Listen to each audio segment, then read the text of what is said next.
सभी प्यारे दोस्तों को नमस्कार। साथियों, कैसे हैं आप सब लोग? उम्मीद करते हैं बहुत ही अच्छे होंगे, अपनी तैयारी एक अच्छे तरीके से कर रहे होंगे, क्योंकि अब समय बिल्कुल ही नहीं बचा है। जिन भाइयों का पेपर हो चुका है तो उनका पेपर उम्मीद करते हैं कि अच्छा ही गया होगा, और जिन भी साथियों का पेपर बचा हुआ है आने वाली शिफ्टों में, तो वो बिल्कुल भी तरीके से अपनी तैयारी को आगे बढ़ाते हुए इसी तरह से चलते रहेंगे, क्योंकि आप अब स्पेशल मॉक टेस्ट जरूर दें दोस्तों। हम उसी का सोल्यूशन करेंगे, आज थोड़ा अलग लेवल से करेंगे। बहुत सारे साथियों की मांग आ रही थी कि साथी जो है आप अपने हिसाब से एक मॉक टेस्ट को बनाइएगा और उसमें जो है क्वेश्चनों को अच्छे तरीके से सजाइएगा। तो मैं अपने हिसाब से क्वेश्चनों को कहाँ लाएंगे, जो भी सर ने क्वेश्चन दिए हैं RWA के द्वारा ऐप में। देखो 12 मई को जो मॉक टेस्ट यानी आना शुरू हो गए थे RWA की ऐप पर, SSC GD 2024 और 25 के लिए। तो भाई हम जो सबसे पहला वाला मॉक टेस्ट है उसी को सॉल्व करेंगे, क्योंकि हम पहले से ऑलरेडी उसको करा चुके हैं। लेकिन जब हमने वो कराया था तब बच्चों का इतना इंटरेस्ट नहीं था वीडियो देखने में, और जब पेपर पास में आ जाता है तब बच्चों का इंटरेस्ट ज़्यादा हो जाता है। तो आज हम उसी को सॉल्व करेंगे, क्योंकि स्पेशल मॉक टेस्ट जितने भी आ रहे हैं, जैसे लगातार आ रहे हैं, तो हम इस पर कब से सॉल्व करें? 4 फरवरी से लगातार आ रहे हैं, 4 तारीख से। तो वो 4 तारीख से लगातार आ रहे हैं, तो हम सभी सॉल्व कर चुके हैं। 4 वाला 2-2 दिन के अंतराल पर आ रहे हैं, तो सभी हम सॉल्व कर चुके हैं। तो जो भी साथी ने नहीं देखे हुए, तो वो चैनल की प्लेलिस्ट बनी है, उसमें जाएंगे तो सब कुछ सॉल्यूशन, चाहे वीकली हो, चाहे मिनी हो, चाहे दिल्ली पुलिस हो, चाहे यूपी पुलिस हो, कुछ भी आप मॉक टेस्ट का सॉल्यूशन सब कुछ मिलेगा आपको। चाहे RPF मिनी हो, RPF वीकली हो, सभी का है। बहुत सारे साथी NTPC के लिए करें तो सभी का हेल्प किया जाएगा। बस धीरे धीरे जैसे जैसे एग्जाम जिसका पास में होगा उसका सबसे पहले कराया जाएगा। तो ये तो साधारण सी बात है। तो जो भी साथी चैनल पर पहली बार विजिट करें वो चैनल को सब्सक्राइब जरूर कर लें, क्योंकि अंकित सर के ऐप से रिलेटेड बहुत सारा कंटेंट हमने इसी चैनल पर प्रोवाइड करके रखा है। तो देख लेते हैं पहला प्रश्न किस तरह से बनेगा। देखो हमने इसका नाम स्पेशल मॉक टेस्ट क्यों रखा है, क्योंकि जो भी एग्जाम में लेवल आ रहा है वो बिल्कुल इसी पेपर जैसा आ रहा है। तो आप देखेंगे इसमें प्रश्नों को सजाएंगे। तो देखो आप फोन को रोटेट कर लीजिएगा, अगर आपकी क्वालिटी कम है तो आप क्वालिटी को बढ़ा लीजिएगा, और फोन को रोटेट अवश्य कर लीजिएगा, क्योंकि रोटेट करेंगे तो मेरा लिखा हुआ समझ में आएगा, क्वेश्चन भी आपको क्लियर दिखेगा। क्योंकि स्क्रीन रिकॉर्डिंग चलेगी तो आप पर आपको स्क्रीन रिकॉर्डिंग में क्वेश्चन साफ नजर आएगा। तो आप क्वेश्चन हमेशा पढ़ेंगे तो आप भी बात से पढ़ेंगे दोस्तों, ठीक। तो पहला सवाल जो है 8127 को 8 से भाग देने पर शेषफल क्या होगा। तो देखो इसमें शेषफल पूछा हुआ है।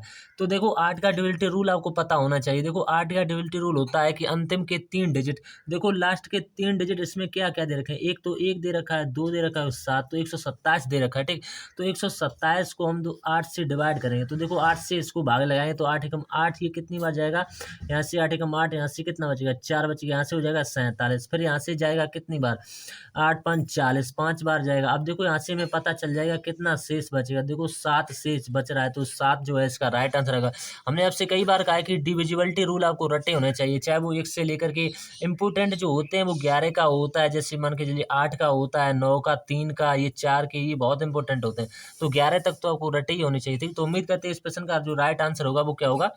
ऑप्शन नंबर बी में दे रखा है दोस्तों, ठीक। तो यही इसका राइट आंसर होगा, ठीक। अब नेक्स्ट क्वेश्चन इसके बाद देख लेते हैं, क्वेश्चन नंबर दूसरा। देखो हम क्वेश्चन भी यहाँ पर डाल देते हैं, क्वेश्चन नंबर भी और क्वेश्चन सब कुछ आपको यहीं पर अच्छे तरीके से दिखाई देगा। अब इसके बाद में क्वेश्चन नंबर दूसरा जो है, दो संख्याएं दे रखी 3:5 के अनुपात में, यदि उनका HCF दे रखा 8 है, तो जो है संख्याएं ज्ञात की। देखो HCF क्या होता है? हाईएस्ट कॉमन फैक्टर होता है। तो देखो यहाँ से हमें संख्याएं दे रखी है, हमें नहीं पता वो संख्याएं क्या है, तो मान सकते हैं ये और बी का रेशियो दिया होगा। तो इसका रेशियो क्या है? 3 है, इसका रेशियो क्या है? 5 है। अब देखो हमारे हिसाब से जो इनका क्या है, हमारे हिसाब से जो इनका HCF है, मासा, इसमें कुछ भी कॉमन नहीं आ रहा है, तो हमारे हिसाब से एक मासा मान के चलेंगे। और सवाल में इनका मासा 8 दे रखे हैं, तो एक पार्ट की वैल्यू 8 दे रखी, तो हमें वो संख्याएं पता कर लेनी है। अब देखो वो संख्याएं क्या है, 8 की 3 में मल्टीप्लाई करेंगे तो क्या हो जाएगा? 8 3 24 हो जाएगा। 8 की 5 में करेंगे तो क्या हो जाएगा? 8 5 40 हो जाएगा। तो अब रेशियो बनाएंगे तो 3 और 5 का ही बनेगा। तो हमसे संख्याएं पूछी हैं, तो संख्याएं क्या हो जाएंगी? 24 और 40 हो जाएंगी। तो 24 और 40 किस ऑप्शन में दे रखा है? ऑप्शन नंबर डी में दे रखा। तो इस तरह से वीडियो दोस्तों किस तरह से बनाने में बहुत मेहनत लगती है। तो जो भी साथी चैनल पर पहली बार विजिट कर रहे हैं वो चैनल को सब्सक्राइब जरूर कर लें, क्योंकि ऐसा ही वीडियो हमारे चैनल पर देखने को मिलता रहता है। तो ठीक, बढ़िया कंटेंट देते हैं, आपको समझ में आने चाहिए, ठीक। तो ऑप्शन नंबर डी जो है इसका राइट आंसर होगा। नेक्स्ट क्वेश्चन है इसके बाद में। अब देखो बोर्ड मास पर आप एक ही बार में क्वेश्चनों को बनाने का प्रयास कीजिएगा दोस्तों, ठीक। क्वेश्चन नंबर तीसरा है जो बोर्ड मास पर इसको बनाइएगा। तो देखो यहाँ से दे रखा है कितना? 72। अब देखो क्वेश्चन को हम नोट नहीं करेंगे, सीधा हम स्टेप कटिंग करके आगे बढ़ेंगे। देखो यहाँ से 72 दे रखा है तो 72 लिखेंगे, माइनस लगाएंगे यहाँ से, ठीक। अब 42 दे रखा है तो 42 यहाँ से ले लेंगे, ठीक। आपको दिखाई दे रहा होगा, थोड़ा सा ऊपर इसको करेंगे, आपको अच्छे से दिखाई दे रहा होगा, ठीक। अब देखो 42 42 के बाद में यहाँ पर क्या लगा हुआ है, भाग लगा हुआ है। भाग से पहले ऑफ वाला सॉल्व होगा, तो देखो यहाँ से 7 6 42 हो जाएगा, ठीक है, 7 6 42। तो देखो ये 42 इंटू यहाँ पर लगा। अब देखो ऑफ वाला सॉल्व होगा भाग से, तो 4 3 12 हो जाएगा, ठीक, 4 3 12। अब इसके बाद इंटू लगा हुआ है, इसके बाद 3 लिखा हुआ है, इसके बाद माइनस का 5 लिखा हुआ है। बस इतना सॉल्व करते हुए चलना है। अब देखो सभी स्टेप यहाँ से आप देखो क्या काट सकते हैं। देखो इसमें भाग लगा था, कहीं पर भाग भी नहीं लगा हुआ था, तो ठीक, तो यहाँ से देखो अच्छे तरीके से सोल्व करें। यहाँ पर 4 लिखा हुआ था, तो 4 की मैंने मल्टीप्लाई ही कर ली है इसके बाद में, ठीक। तो देख सकते हैं आप यहाँ से एक पॉइंट छूट रहा था, यहाँ से क्या छूटा, देखो 12 यहाँ पर है, यहाँ पर भाग लगा हुआ है, ठीक, यहाँ पर 4 है, इसके बाद इंटू लगा हुआ है, फिर 3 है, फिर माइनस का 5। अब ये सॉल्व करना। अब देखो यहाँ से ये कट जाएगा, कितनी बार भाग लगा हुआ है ये बीच में, ठीक, तो ये 3 बार कट जाएगा, 42 से 42 कट जाएगा, बचेगा क्या, यहाँ से देखो 72 लिखा हुआ, तो 72 माइनस का 42 42 कट जाएगा, एक बचेगा यहाँ से, ठीक, इंटू लगाएंगे, फिर यहाँ से क्या 3 बचा हुआ है, इंटू का यहाँ से देखो ये 3 बचा हुआ है, माइनस का 5 बचा हुआ है, ठीक। एक एक स्टेप समझते हुए चलिए। यहाँ से क्या है 72 दिया हुआ है, तो 72। अब देखो 3 के 9 हो जाएंगे, 9 का 1 में करेंगे तो 9 ही रहेगा, माइनस का 5 करेंगे। अब देखो यहाँ पर 42 दे रखा है, माइनस माइनस प्लस हो जाएंगे, तो यहाँ से घटा लेंगे, तो यहाँ से कितना निकल के आएगा, 58 निकल के आ जाएगा, ठीक। तो 58 जिस ऑप्शन में दे रखा है भाई आपका राइट आंसर। तो किस में दे रखा है, ऑप्शन नंबर जो है सी में दे रखा है, यही इसका राइट आंसर होगा। अब देखो नेक्स्ट क्वेश्चन, इसके बाद में क्वेश्चन नंबर है 4। तो देखो 4 क्वेश्चन नंबर किस तरह से, देखो जब भी मेंसुरेशन का सवाल आए तो आपको पता होना चाहिए कि मेंसुरेशन के ज्यादातर सवालों में पाई आता है फॉर्मूले में। तो पाई देखो इसमें भी आया हुआ 14 सेंटीमीटर व्यास। देखो 14 सेंटीमीटर व्यास दे रखा है, तो इसका आधा क्या हो जाएगा, त्रिज्या 7 सेंटीमीटर हो जाएगी, ठीक। वाले ये गोले की परिगत बेलन का आयतन, तो देखो बेलन का आयतन का आपको फॉर्मूला पता होना चाहिए, तो क्या होता है पाई आर स्क्वायर एच होता है। तो उसमें पाई आया हुआ, अब देखो पाई आया हुआ है, तो हमारा आंसर जो है 11 से कटेगा, क्योंकि पाई की वैल्यू 11 बटे कितनी होती है, पाई की वैल्यू जो है यहाँ से लिखेंगे, देखो पाई जो होता है 22/7 होती है, सॉरी पाई की वैल्यू 22/7। तो हमारा जो आंसर होगा वो 11 से नहीं कटेगा, क्योंकि यहाँ पर 22 है। देखो 11 से ऑप्शन नंबर फर्स्ट ही कट रहा है। देखो ऑप्शन नंबर फर्स्ट में दिया हुआ है 21 56। अब देखो कैसे कट रहा है, एकांतर अंकों का योग होता है 11 का डिविजिबिलिटी रूल। देखो यहाँ से 5 और 2 करेंगे कितना आ जाएगा, 7 आएगा। अब देखो 6 और 1 कितना करेंगे, 7, तो इनका अंतर करेंगे क्या आ जाएगा, 0। तो 100% ये पहला वाला ऑप्शन राइट आंसर होगा। अगर आप तरीके से करना चाहते हैं तो तरीका चाहिए, तो उसका फॉर्मूला होता है। तो फॉर्मूला क्या होता है, वो होता है पाई आर स्क्वायर एच होता है। आप कहेंगे एच कहाँ से लाएंगे, तो बेलन का व्यास जो दे रखा है जो बराबर होगा बेलन की ऊंचाई के बराबर हो, क्योंकि बेलन एक गोले की परिगत होता है। तो देखो एच भी यहाँ से पता चल जाएगी आपको, ठीक। तो सभी वैल्यू यहाँ से आप दिए मान रख देंगे, आंसर आएगा। देखो पाई की वैल्यू यहाँ से कितनी रखेंगे, 22 देखो हमने दोनों तरीके से आपको बता दिया है। आर स्क्वायर हो जाएगा क्योंकि 2 बार है। एच की वैल्यू यहाँ से 14 रखनी पड़ेगी। देखो 7 से 7 खत्म हो जाएगा, 22 की 7 में करेंगे, फिर 14 में करेंगे, तो यहाँ से आपका वही राइट आंसर निकल के आ जाएगा कितना, जो कि ऑप्शन नंबर फर्स्ट में दे रखा है 21 56। तो 21 56 देखो चाहे आप किसी तरह से कर लें, अगर आपको टाइम बचाना है, सवाल को जल्दी सॉल्व करना है, एग्जाम में लाखों बच्चों से आगे निकलना है, तो यही तरीका है इसका, और इससे अलावा कोई तरीका है ही नहीं इसका कि आप जल्दी कर लें। तो उम्मीद करते हैं समझ में आ गया हो। नेक्स्ट क्वेश्चन निकालें, क्वेश्चन नंबर 5। क्वेश्चन नंबर 5 में कह रहा है एक वर्ग का परिमाप दे रखा है 124 मीटर, और उसका जो है क्षेत्रफल आपसे पूछा। देखो वर्ग का परिमाप क्या होता है, वो 4 है, इसी की वैल्यू तो दे रखी कितनी 124 के बराबर। तो एक ही वैल्यू यहाँ से कितनी आएगी, भुजा निकल आएगी, 4 से कटेगा, 4 3 12, 4 1 31 आएगी। अब कौन बच्चा नहीं जानता होगा कि वर्ग का क्षेत्रफल होता है भुजा स्क्वायर, तो इसका स्क्वायर कर देंगे, तो यहाँ से इसका स्क्वायर कितना होगा 961 होता, तो सभी को रटा होगा। तो इस तरह से मात्र 1 सेकंड का सवाल था, तो 5 सवाल क्लियर हो गए, ठीक। अब छठे क्वेश्चन की तरफ बढ़ते हैं। तो ऑप्शन नंबर डी में दे रखा है 961 मीटर स्क्वायर, ठीक। अगला सवाल क्वेश्चन नंबर 6 सबसे अच्छा सवाल है। पहली और दूसरी संख्या का रेशियो दे रखा है, हम संख्या मानेंगे फर्स्ट और रेशियो सेकंड, इनका अनुपात कितना दे रखा है 7 रेशियो का 8 दे रखा है। हमसे दिया हुआ है यदि पहली राशि यानी पहली संख्या 7 है, तो 7 की वैल्यू किसके बराबर में दे रखी, 35 के बराबर में दे रखी। तो एक पार्ट की वैल्यू कितनी आएगी, 7 से कटेगा, 7 5 35। हमसे पूछी हुई सेकंड संख्या कितनी है 8, 8 से मल्टीप्लाई कर, तो 8 5 40 जो है सेकंड संख्या हो जाएगी, ठीक। अब अगला जो सवाल है इसके बाद में क्वेश्चन नंबर 7 है। देखो किस तरह से बनेगा क्वेश्चन नंबर 7 जो है, कह रहे हैं कि 42 लड़के प्रतिदिन, देखो M1 D1 पर बन जाएगा, बहुत अच्छा सवाल है। M1 और D1 पर देखो किस तरह से बनेगा। तो 42 लड़के जो है 42 लड़के 8 घंटे कार्य करते हुए जो है 20 दिनों में, तो 20 दिन ले लें, बराबर लगाएंगे। यदि प्रत्येक लड़का प्रतिदिन 12 घंटे काम करता है, देखो प्रत्येक 12 घंटे काम करता है और 14 लड़के हैं, 14 लड़के, तो कह रहे हैं उसी काम को कितने दिनों में करेंगे। मान लेंगे कि x दिनों में करेंगे। अब 14 से काटेगा, 14 से पूरा पूरा कटेगा, 14 3 42, 3 से कटेगा 3 चौक 12, 4 से कटेगा, ये कितनी बार 2 बार 4 दूनी 8, 20 का 2 में मल्टीप्लाई होगा, तो 20 दूनी कितने हुए 40, 40 किस ऑप्शन में दे रखा है, ऑप्शन नंबर बी में दे रखा है राइट आंसर होगा। क्वेश्चन नंबर 8 की तरफ बढ़ते हैं और ज़्यादा टाइम ना लेते हुए जल्दी जल्दी सवालों को कवर करते हुए चलेंगे। 36 लीटर जो है डीजल में एक ट्रक जो है इतने किलोमीटर चलता है 492। ये 33 लीटर डीजल में कितने किलोमीटर, देखो 33 आया हुआ है सवाल में, कुछ ना कीजिए आप, केवल 11 का मल्टीपल देख लिए बस आपका राइट आंसर मिल जाएगा। 11 का मल्टीपल ऑप्शन नंबर सी है, इसके अलावा कोई 11 का मल्टीपल है भी नहीं। तो जो भी बच्चा जानता होगा कि उसको टाइम कैसे बचाना है, तो इसी टाइम बचाने की कुछ चीज़ें होती हैं, लिमिटेड चीज़ें, जैसे डिबिलिटी रूल हुए, क्वेश्चनों को उड़ाने के लिए बहुत जल्दी डिबिलिटी रूल काम करते हैं। तो जिसको याद होंगे वो तो लाखों बच्चों से आएंगे वैसे ही निकलेगा। अब देखो 11 से कटेगा, लेकिन हम तो तरीका आपको बताएं दे। 36 लीटर डीजल में कितने किलोमीटर जाता है 492। तो एक जो है 1 लीटर में कितने किलोमीटर जाएगा 492 बटे 36 कर देगा। हमसे पूछा हुआ 33 का, जितने का पूछे यहाँ से 33 का पूछा, चाहे लाखों का पूछे तो लाखों का यहाँ से निकल आए, क्योंकि एक का पता होना चाहिए आपको, ठीक। तो यहाँ से देखो ये कितनी बार जाएगा, पूरा पूरा तो हो सकता है जाए या ना भी जाए। तो यहाँ से कुछ पॉइंट में जाएगा, ये कितनी बार चला, ये 13.6 बार चलाएगा। तो इसकी मैं 33 में मल्टीप्लाई, अब देखो यहाँ से कैलकुलेशन कटिंग हुई कि नहीं हुई। जो बच्चा इसमें लगा रहेगा, जिसको ड्यूलिटी रूल नहीं पता है वो तो इसमें लगा रहेगा, जिसको पता है वो 11 का मल्टीपल देखेगा, बस आंसर लगा देगा 451। तो ऑप्शन नंबर सी जो है इसका राइट आंसर होगा। अब क्वेश्चन नंबर 9 पर पहुंच चुके हैं। 9 किस तरह से बनेगा, एक व्यक्ति की आय जो है, एक व्यक्ति की आय और व्यय का अनुपात दे रखा है। देखो 3 चीजें होती हैं, एक आय होता है, इसके अंदर एक व्यय होता है, एक बचत होती है, 3 चीजें होती हैं इस तरह के सवालों में, ठीक। देखो आय कितनी दे रखी है हमें, अनुपात दे रखा है आय और व्यय का, कितना 5 और 2 का दे रखा है, ठीक। अगर उसकी आय 5 है, वो खर्च कर देता, व्यय या खर्च एक ही बात होती है, वो 2 खर्च कर देता, तो बचाता कितना होगा, 3 बचाता होगा। तो हमसे पूछा वह अपनी आय के कितने प्रतिशत की बचत करता है।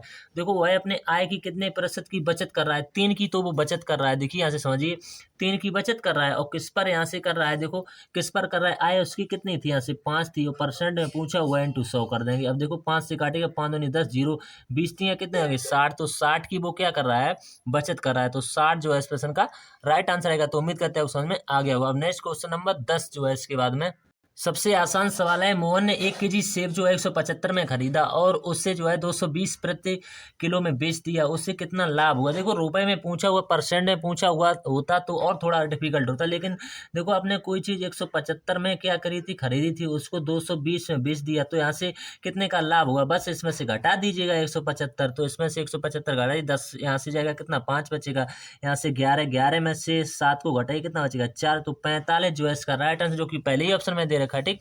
अब क्वेश्चन नंबर की तरफ बढ़ेंगे हम, क्वेश्चन नंबर 11 की तरफ। आधे सवाल कवर हो चुके हैं, हमें 12 मिनटें लग चुकी हैं।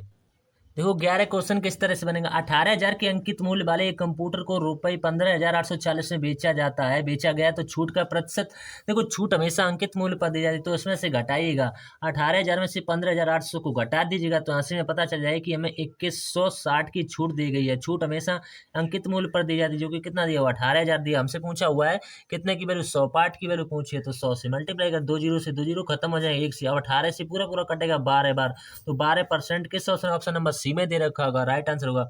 अब इसका क्वेश्चन नंबर 12 देख लेते हैं किस तरह से बनेगा। 16,000 के मूलधन पर 3 वर्ष के लिए 10% वार्षिक दर से साधारण ब्याज क्या होगा। देखो यहाँ से पूछा हुआ है साधारण ब्याज, 16,000 की मूल, देखो साधारण ब्याज बराबर फॉर्मूला होता है, साधारण ब्याज बराबर जो होता है मूलधन गुणे दर गुणे 100/100 होता है। तो साधारण ब्याज बराबर मूलधन यहाँ से कितना दे रखा है 16,000 दे रखा है, मूलधन गुणे दर यहाँ से 3, यानी कि समय, दर यहाँ से 10% दे रखी है, समय दे रखा है 3 का, तो 3 की मल्टीप्लाई कर देंगे, बट्टे 100 कर देंगे, 2 जीरो से 2 जीरो कर जाएंगे, 16 तीन कितने हो जाएंगे, 16 तीन यहाँ से करेंगे 48 हो जाएंगे, और 1 जीरो, 16 तीन 48, 2 जीरो होंगे, 1 क्यों, तो 4800 इसका राइट जवाब होगा, ऑप्शन नंबर बी में दे रखा होगा। अब क्वेश्चन नंबर 13 इसके बाद में देख लेते हैं किस तरह से बनेगा।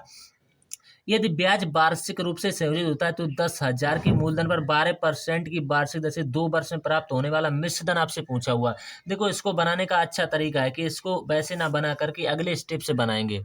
तो इस तरीके के सवालों में क्या करना होता है, देखो सबसे पहले परसेंट को पकड़िए। देखो परसेंट इसमें कितना दे रखा है, परसेंट जो दे रखा है वो 12 का दे रखा है, बटे 100 कीजिए, यहाँ से 6, यहाँ से 50 आएगा, यहाँ से 3, यहाँ से 25 आएगा। अब देखो कोई चीज़ 25 से कितनी हो जा रही है, 25 से 28 हो रही है। समय कितने वर्ष का है, 2 वर्ष का, तो एक बार और होगी 25 से 28। अब देखो हमने आपसे कई बार कहा है इतना गुणा कीजिए, यहाँ से 625 होगा, यहाँ से करिएगा 784 हो जाएगा, ठीक। अब देखो हमने आपसे कई बार कहा ये हमेशा मूलधन होता है, ये हमेशा क्या मिश्र धन होता है, इनके बीच का जो अंतर होता है भाई हमारा सीआई होता है, इनका इंपॉर्टेंट टेस्ट होता है। तो कई बार हम हर बार ये मॉक टेस्ट में बताते रहते हैं, अगर जो भी बच्चे हमसे पहले से जुड़े होंगे। ठीक, तो देखो यहाँ से वीडियो फुल देखते रहिए। अब यहाँ से देखो हमें किसकी वैल्यू दे रखी है, हमें मूलधन दे रखा है, कितना दे रखा है 10,000 दे रखा है। ठीक, 10,000 तो हमारे हिसाब से कितना है 625 से हमसे पूछ रहे हैं 784 की वैल्यू। तो यहाँ से ये कितनी बार यहाँ से ये कटेगा, इससे 16 बार कटेगा, तो 16 का 784 मल्टीप्लाई करें तो यहाँ से कितना आएगा 12,544 का आएगा, जो कि किस ऑप्शन में दे रखा है 12,544 ऑप्शन नंबर डी में दे रखा है। बस अगला सवाल की तरफ बढ़ते हैं, क्वेश्चन नंबर 14 की तरफ बढ़ लेते हैं। कैसे तीन बच्चों की औसत आयु दे रखी है, देखो तीन बच्चों की औसत आयु दे रखी है, तो यहाँ से देखो बच्चे औसत आयु कितनी है, तो इनका योग कितना आ जाएगा, यहाँ से गुणा कीजिएगा। तो यहाँ से इनका जो योग होगा 6 × 18 की 8 हासिल का 1 और 5 से 15 1 सूर्य ने 168 इनका योग बैठेगा पूरा पूरा। अब हमसे कह रहे हैं उनकी लंबाइयों का रेशियो भी दे रखा है, कितने की इनकी लंबाइयाँ कितनी कितनी दे रखी है, यहाँ से समझिएगा। देखो इनकी लंबाइयाँ जो दे रखी हैं 7 रेशियो का 8 रेशियो का 9 के रेशियो में दे रखी हैं। अब देखो हमारे हिसाब से जो इनका कितना होगा, देखो 7 8 9 का दे रखा है।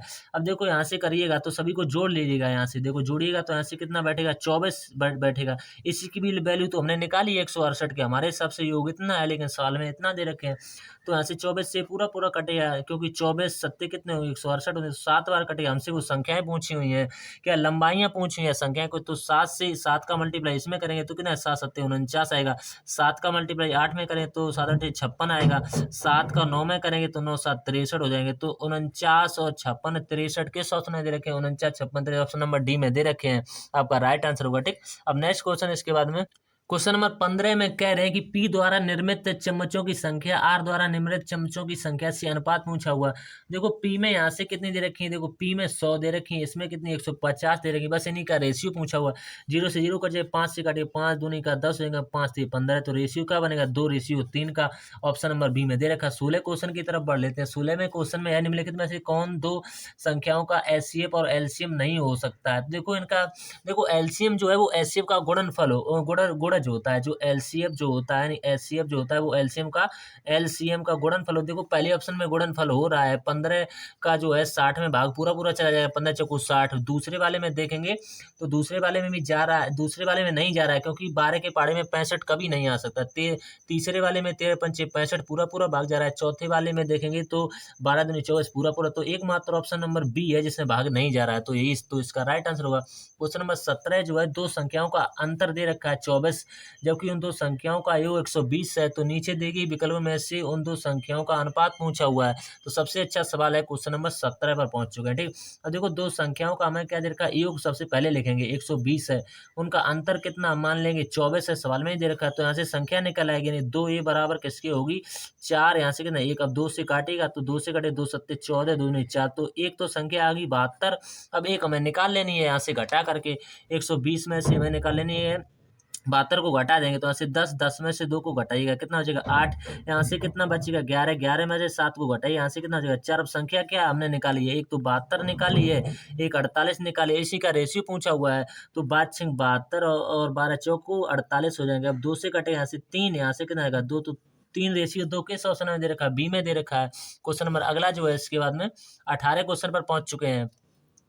देखो क्वेश्चन नंबर 18 का आपका सबसे फेवरेट टॉपिक जो है यानी चैप्टर आरुष और माही मिलकर, देखो आरुष और माही मिलकर के 10 दिन लेते हैं। इसके बाद में यदि आरुष अकेले यानी आरुष अकेले करता है तो 15 दिन लेता है। दोनों का एलसीएम इनका टोटल वर्क होगा 30 होता है, तो 15 दूनी का 30 और 10 3 30। अब देखो दोनों की क्षमता कितनी है 3 है, उसमें से एक ही 2 दे रखी, तो इसकी कितनी बचेगी जिससे हमें कार्य कराना है, तो माही की 1 बचेगी, तो टोटल कार्य 30 है, एक की क्षमता से कितना दिन लेगा 30 दिन लेगा, यही इसका राइट आंसर होगा। ठीक, इसके बाद में क्वेश्चन नंबर 19 जो है एक शहर की जनसंख्या 10% प्रति वर्ष की दर से बढ़ रही है। यदि शहर की वर्तमान जनसंख्या 1 लाख है तो अब से 2 वर्ष बाद इसकी जनसंख्या क्या होगी। देखो 10% की फ्रैक्शन वैल्यू 1/10 होती है, तो 10 से 11 2 वर्ष का है तो एक बार फिर 10 से 11 हो जाएगा। तो यहाँ से देखो गुणा कीजिएगा, यहाँ से 100 आएगा, यहाँ से 121 आ जाएगा। हमें इसकी वैल्यू दे रखी है किसके बराबर 1 लाख के बराबर दे रखी है 1 लाख, तो 2 जीरो और हो गई 3 जीरो और हो गई, बटे यहाँ से कितना आएगा बटे जो यहाँ से आ जाएगा कितनी 100 आ जाएगा, क्योंकि इसी की वैल्यू दे रखी 0 से 0 कट जाएगा, हमसे पूछा हुआ है इसकी वैल्यू, तो 121 हो जाएगा यहाँ से। ठीक, तो इसी की गुणा ही तो हो जाएगी, तो यहाँ से कितना निकल के आ जाएगा यानी कि 1,21,000 आएगा। 1,21,000 जो है इस क्वेश्चन का राइट आंसर होगा, जो कि किस ऑप्शन में दे रखा है ऑप्शन नंबर बी में दे रखा होगा। ठीक, उम्मीद करते हैं समझ में आ गया। लास्ट सवाल है इसके बाद में क्वेश्चन नंबर 20। क्वेश्चन नंबर 20 सबसे बढ़िया। यदि 10 पुस्तकों का मूल्य 250 है तो 15 का कितना हो। देखो साधारण सी बात है, 10 का जब 250 है तो एक का सबसे पहले निकाला करो, तो जो एक का कितना 25 निकल गया। अब जितने का पूछे, लाखों वस्तुओं का पूछे तो ऐसे कितना 25 और 15 का मल्टीप्लाई होता है 375। तो देख सकते हैं हमने आपको कितने प्रश्न बताए हुए हैं, 20 प्रश्न अच्छे से समझाते हुए बता दें। 19 मिनट का सामना हमें करना पड़ा। तो उम्मीद करते हैं आपको वीडियो अच्छा लगा हुआ, तो दोस्तों के साथ शेयर अवश्य कीजिएगा और चैनल पर पहली बार है तो सब्सक्राइब जरूर करते रहिए दोस्तों, ठीक। तो मिलते हैं ऐसी, जैसे मॉक टेस्ट सजाते रहते हैं तो हर बार मॉक टेस्ट का सोल्यूशन कराते रहते हैं, तो आप लोग सब्सक्राइब जरूर करते रहिए, दोस्तों के साथ शेयर अवश्य कीजिएगा दोस्तों, ठीक। Thank you. तो 20 क्वेश्चन बनने के बाद यहाँ से आप स्कोर भी देख सकते हैं। तो ऐसे टेस्ट को सबमिट करने के बाद सबमिट किया जाएगा। इसके बाद सीधा आप सबमिट होने के बाद सीधा व्यू रिजल्ट पर क्लिक करेंगे। व्यू रिजल्ट पर क्लिक करने के बाद आपको देख सकते हैं 20 के 20 प्रश्न यहाँ से करेक्ट ही दिखाए जाएंगे दोस्तों, ठीक। तो इस तरह से हमने क्वेश्चनों को 20 के 20 क्वेश्चनों को यहाँ से आप देख सकते हैं, ठीक। तो सभी क्वेश्चन इस तरह से हमने बनाए हुए हैं। तो इसी तरह से अगला वाला भी मॉक टेस्ट को सोल्व कराएंगे जी। ये जो है 12 मई वाला था, जो सबसे पहले क्वेश्चन को अंकित सर ने डाला हुआ था, उसी दिन से इसकी स्टार्ट हुई थी। 12 मई से ही क्वेश्चन आ रहे थे, 12 मई 2024 से, ठीक। तो मिलते हैं अगले मॉक टेस्ट में, तब तक के लिए धन्यवाद दोस्तों।